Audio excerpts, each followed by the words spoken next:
Haanji, I hope you all are doing well. So few days back, I have been to Himachal on my first ever solo trip, which was completely impromptu. Nothing was planned, not a single thing. No train bookings, no hotel bookings, and not even a place decided. So a lot of people wanted to know my experience. They wanted to know about the people whom I met, about the places I was wandering and all. So here is my travel story by that confused traveler.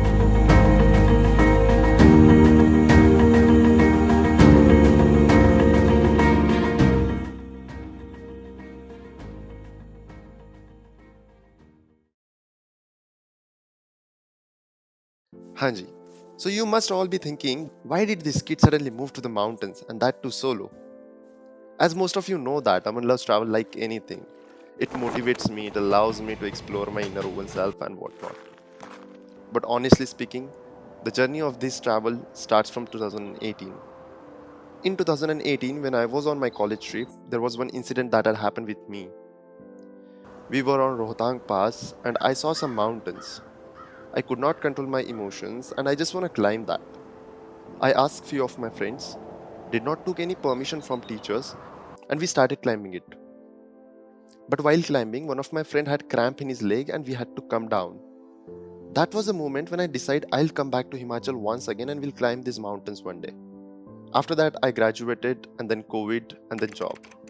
So one fine day in the month of March, exactly speaking, it was the 1st of March 2022.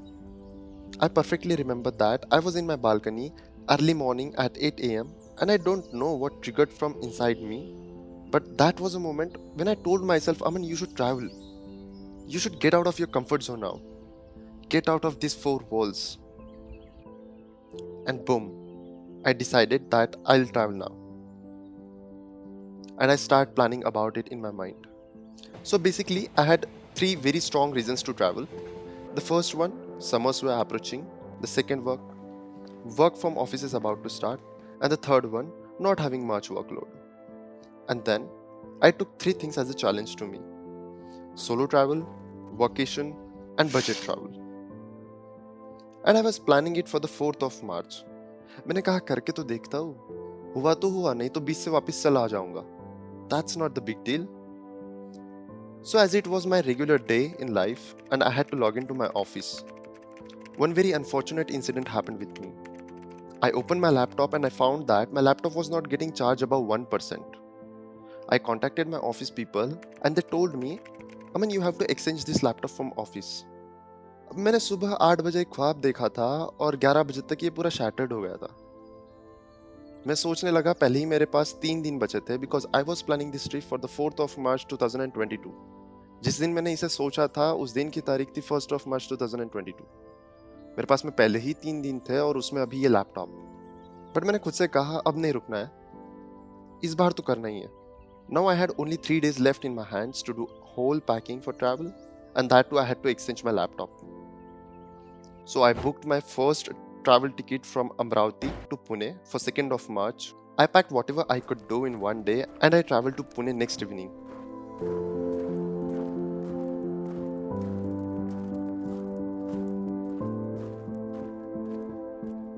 On 3rd of March, I woke up in Pune and went to my Jiju's home. I did some office work and went to office to exchange my laptop. और laptop exchange करते करते मुझे रात के 9 बज गए थे. मुझे बहुत सारी चीज़ें करनी थी एक दिन में क्योंकि दूसरे दिन मेरी सुबह ट्रेन थी.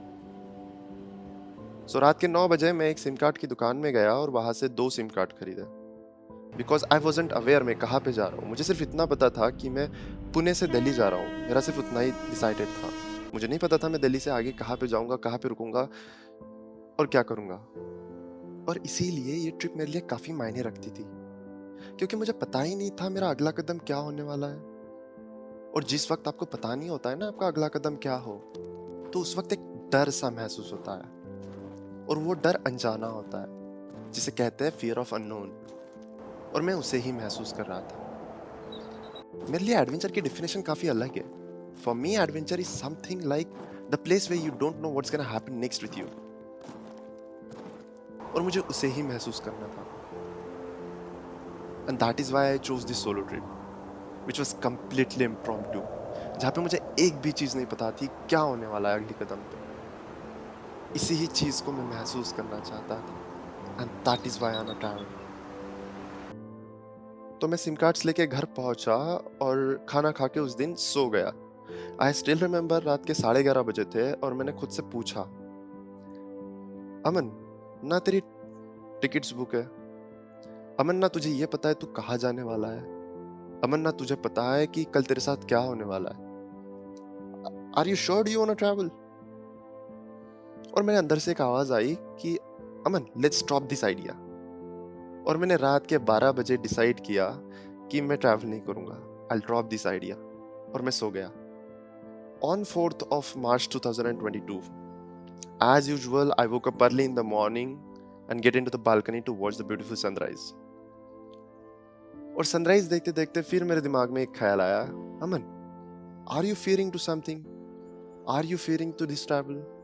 And this is my nature that जिस चीज़ से मुझे डर है ना वो मुझे सबसे पहले करनी है।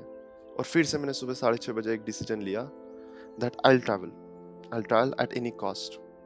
अब मेरे पास में 2 घंटे बचे थे और 2 घंटे में मुझे पैकिंग करके निकलना था पुणे रेलवे स्टेशन की तरफ। 9 बजे मेरी ट्रेन थी and I did so. I reach at Pune railway station at 8:30। मैं सारी तरफ रेलवे के बोर्ड्स देख रहा था, what's the status of my train, but कहीं पे मेरी ट्रेन का मुझे स्टेटस नहीं दिख रहा था। I went to the inquiry counter and I asked them about my train का स्टेटस। तो उन्होंने मुझे कहा कि ये आपकी ट्रेन 1 घंटा लेट है। मैंने फिर से स्टेशन पे खुद से पूछा, अमन तू श्योर तो है ना तुझे ट्रैवल करना है, अमन तू कर पाएगा ना?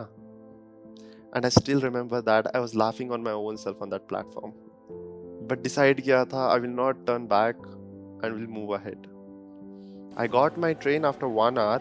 I took the leap of faith and I get into the train.